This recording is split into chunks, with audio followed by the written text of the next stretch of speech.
سکے کے دو رخوں کی طرح، جس طرح سکے کے ایک رخ پر لوگو لگا ہوا ہوتا ہے، بنا ہوا ہوتا ہے، چاند ستارہ ہے پاکستان کا لوگو، اور دوسری طرف پیسے لکھے ہوتے ہیں، مالیت لکھی ہوتی ہے۔ نبی اور علی کی بلا تشبیہ مثال ایسی ہی ہے۔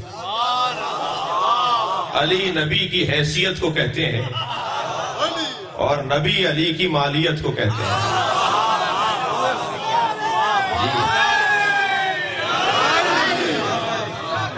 ہمیں عصر مصطفیٰ سرکار مولا علی سے ملیں گے۔ صف لنا نبینا یا امیر المومنین کأننی نراہ۔ ایک چاہنے والے نے سوال کیا، یا علی ہمیں نبی ایسے بیان کر کے بتائیں کہ گویا ہم اپنی آنکھوں سے دیکھ رہے ہیں۔ اچھا، پوچھنے والا سیرت بھی چاہتا ہے اور خطابت بھی چاہتا ہے، ایسے بتائیں کہ گویا ہم اپنی آنکھوں سے دیکھ رہے ہیں۔ میرے مولا نے پہلا جملہ فرمایا، لِكُلِّ عُضْوٍ مُعْجِزَةٍ، نبی کے ہر عضو کو اللہ نے معجزہ عطا کیا۔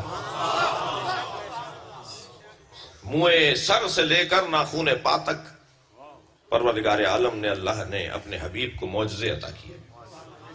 شمائل مصطفیٰ مولا علی بیان فرما رہے ہیں، اور فرمایا آپ نے، یہ ایک بحث کا عنوان، اور بات جب سرکار کے شمائل کی آئی ہے تو میرا دل کر رہا ہے کہ کچھ لمحے اور آپ کے ساتھ رہوں، جیسا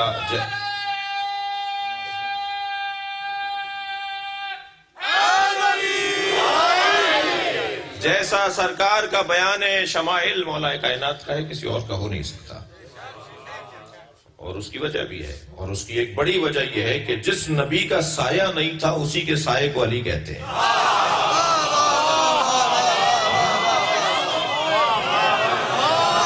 جو ساتھ ساتھ جڑا جڑا رہے، جو کبھی مولا نبی کا ساتھ نہ چھوڑے، ہمیشہ سرکار کے ساتھ جڑا رہے، وہی بتائے گا کہ سرکار کے شمائل کیا ہیں۔ سرکار کے شمائل کے باب میں اللہ اکبر فرماتے ہیں، اذا مشا ما احد، تھکے تو نہیں ہے نا آپ؟ جب سرکار کسی کے ساتھ چلتے تھے، اذا مشا ما احد، جب کسی کے ساتھ سرکار چلتے تھے، کانا اطول منہ ان کانا صغیرا، چاہے اس کے قد سے نبی کا قد چھوٹا رہتا تھا، مگر جب وہ ساتھ آ جاتا تھا تو نبی کا قد اونچا ہو جاتا تھا۔ اللہ اپنے مصطفیٰ کو کسی سے چھوٹا نہیں دیکھنا چاہتا۔ سب دیکھتے تھے کہ یہ تو لمبے قد والا تھا، یہ نبی کے ساتھ آگے چھوٹا کیسے ہو گیا؟ مولا فرما رہے ہیں، یہ مولا علی، یہ سرکار کے معجزوں میں سے ایک معجزہ۔ فرمایا کہ جب رکاب پہ پیر رکھ کر کسی جانور پر بیٹھتے تھے، تو جب کسی جانور پہ سرکار بیٹھ جاتے تھے، لم یسن ولم یحرم، تو وہ جانور نہ بوڑھا ہوتا تھا نہ بیمار ہوتا تھا۔ اور علی کے الفاظ ہیں، اگر نبی کسی گھوڑے پر بیٹھ جائیں، نبی کسی مثال اونٹنی ناقے پر بیٹھ جائیں، تو وہ پھر ساری زندگی نہ بوڑھی ہوتی تھی۔ چاہ رہے ہیں سرکار کے فضائل سننا چاہ رہے ہیں؟ وہ ناقہ، وہ سواری نہ کبھی بوڑھی ہوتی تھی اور نہ ہی وہ پھر کبھی بیمار ہوتی تھی، جس کی موٹی دلیل میرا بچہ بھی اس کو مان لے گا۔ دلیل وہ نہ کہ جو ہضم ہو جائے، دلیل وہ نہ جو مان لی جائے، موٹی دلیل یہ ذوالجنان نبی کی سواری ہے، جو کربلا میں نبی کی رحلت کے 61 سال کے بعد کا، معاف کیجئے گا 50 سال کے بعد بھی جوان ہے۔ گھوڑے کی عمر 20 سال سے زیادہ نہیں ہوتی۔ گھوڑے کے ذوق رکھنے والے بیٹھے ہوئے نا، گھوڑے پالنے والے بیٹھے ہیں، یہ 20-22 سال سے زیادہ کا نہیں ہوتا۔ گھوڑا مر جاتا ہے، بوڑھا ہو جاتا ہے، یہ 50 سال کے بعد بھی کربلا میں جوان ہے۔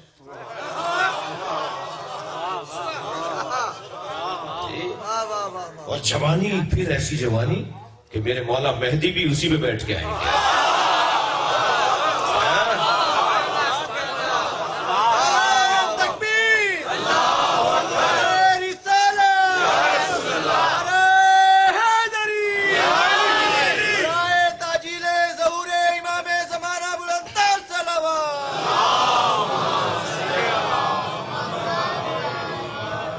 سرکار جس سواری پر بیٹھ جاتے تھے، لم یسن ولم یحرن، نہ بوڑھی ہوتی تھی، بولیے تھوڑا کرتا ہلا دیجیے، نہ وہ بیمار ہوتی تھی نہ وہ بوڑھی ہوتی تھی۔ تبرکن بھی جانور خواہش کرتے تھے کہ یا رسول اللہ میرے اوپر بیٹھ جائیے۔ نبی تو نبی ہے نا جی۔ بہت سے لوگ کہتے ہیں جی یہ کیا باتیں کر رہے تھے مولانا بھی، بعض لوگ تو میرے ساتھ مشکل میں مجھے ڈالنے کی کہ جی آپ ذاکروں والی مجلس پڑھتے ہیں، تو میں نے کہا جی مجھے فخر ہے کہ میں ذاکر ہوں۔ بات مضبوط ہونی چاہیے، بات حوالے کے ساتھ ہونی چاہیے، بات پر خود کو بھی یقین ہونا چاہیے، تو بات ہے۔ سرکار سے جانور بھی خواہش کرتے تھے کہ یا رسول اللہ کچھ دیر کے لیے میرے اوپر بیٹھ جائیے، آرزو کرتے تھے سرکار۔ ہر جانور پہ سرکار نہیں بیٹھتے تھے۔ خیبر فتح ہوا تو جانور بھی مال غنیمت میں ملے، سارے جانوروں کو لائن سے باندھ کے کھڑا کیا ہوا تھا۔ خواہش تو بہت سے کر رہے تھے، مگر نبی نے ایک گدھے کی طرف اشارہ کر کے کہا اس کی رسی چھوڑ دو، یہ مجھ سے کچھ کہنا چاہتا ہے۔ جب اس گدھے کی رسی کھولی گئی وہ دوڑتا ہوا آیا، سرکار کے پیروں کا بوسہ لیا اور فصیح عربی میں سرکار سے بات کی، کہنے لگا میرے آباء و اجداد کی پشت پر بارہا کوئی نہ کوئی نبی یا وصی نبی بیٹھا ہے، ایک مدت گزر گئی ہے کہ ہماری پشت پہ کوئی نبی یا وصی نبی نہیں بیٹھا، یا رسول اللہ کچھ دیر آپ بیٹھ جائیے یا علی سے کہیے وہ بیٹھ جائے۔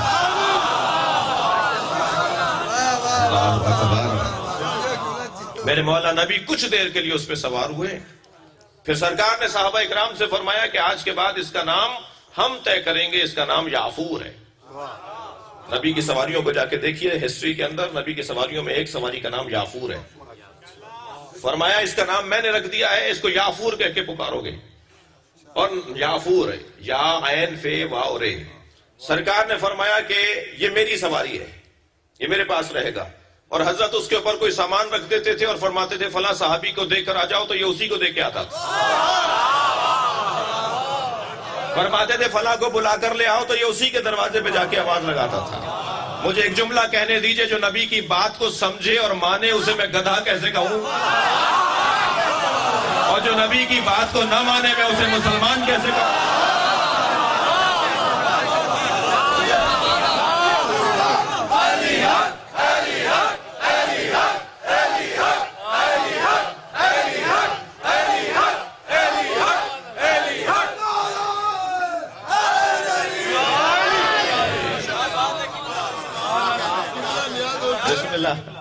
کم علم بھی نہیں تھے، بڑے باشعور تھے، اور سچ ہے کہ آل احمد کی الفت سے دور تھے۔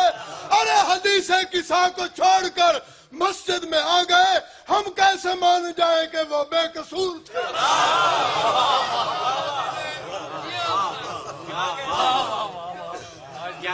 توجہ کر رہے ہیں؟ شمائل مصطفیٰ مولا نبی بیان کر رہے ہیں۔ یہ ایک جلوہ تھا جس کی طرف میں نے اشارہ کیا۔ ناخن پا، منہ سر، سرکار کی لبہائے مبارک کے معجزے۔ میرے مولا علی کا جملہ ہدیہ کر رہا ہوں۔ میں تو جب یہ جملے پڑھتا ہوں، دہراتا ہوں، تو مجھے ایسا لگتا ہے جیسے میرے وجود میں حرارت آ گئی ہو۔ مولا علی فرماتے ہیں جب سرکار مسکراتے تھے تو لبوں سے چاند سے زیادہ نور نکلتا تھا۔ نبی کے مسکرانے سے، سرکار کے لب مبارک سے ایسا نور نکلتا تھا جیسے چاند چمک رہا ہو۔ سرکار کے بدن مبارک کی خوشبو، فرماتے ہیں کہ جنت کی خوشبو اگر کسی کو سونگنا ہو تو سرکار کے پسینے کی خوشبو کو سونگے۔ البتہ شام میں بھی مصطفیٰ کو سونگنے کے لیے علی جیسا چاہیے۔ تبھی تو حسن مولا نے کہا تھا نا اماں مجھے نانا کی خوشبو آ رہی ہے۔ حسین مولا نے کہا اماں مجھے نانا کی خوشبو آ رہی ہے۔ یہ خوشبو ہر ایک کو نہیں آتی تھی، یہ ہر ایک کو نہیں آتی تھی، یہ وادی کچھ اور ہے، یہ شامی کچھ اور ہے۔ پھر فرماتے ہیں اللہ اکبر کہ جب چلتے تھے اگر کوئی پتھر پیروں میں آ جاتا تھا تو وہ پتھر پہ نبی کے پیروں کا نشان آ جاتا تھا، اس لیے کہ جو نبی سے اکڑ کر بات کرے گا نبی اس پہ اثر کریں گے۔ اللہ اکبر۔ منہ مبارک، ناخن پا. تو عزیزو، ہمیں عصر مصطفیٰ مولا علی سے ملا. کیسے نبی تھے، کیسے نبی نے زندگی گزاری. اقوال پیغمبر کے جو بیان کیے، کسی نے کہا یا علی، آپ قبر کے احوال اور برزخ کے احوال ایسے بیان کرتے ہیں کہ جو گویا آپ دیکھ کر آئے ہوں. جس یقین اور اطمینان اور جس سکون کے ساتھ آپ احوال قبر کو بیان کرتے ہیں کہ قبر میں یہ ہوگا، قبر میں یہ ہوگا، ایسا لگتا ہے جیسے آپ دیکھ کر آئے ہوں. فرمایا 70 مرتبہ مر کر دوبارہ اٹھایا جاؤں تو مجھے اس پر اتنا یقین نہیں ہوگا جتنا مصطفیٰ کے قول پہ یقین. یہ سب مجھے مصطفیٰ نے بتایا ہے.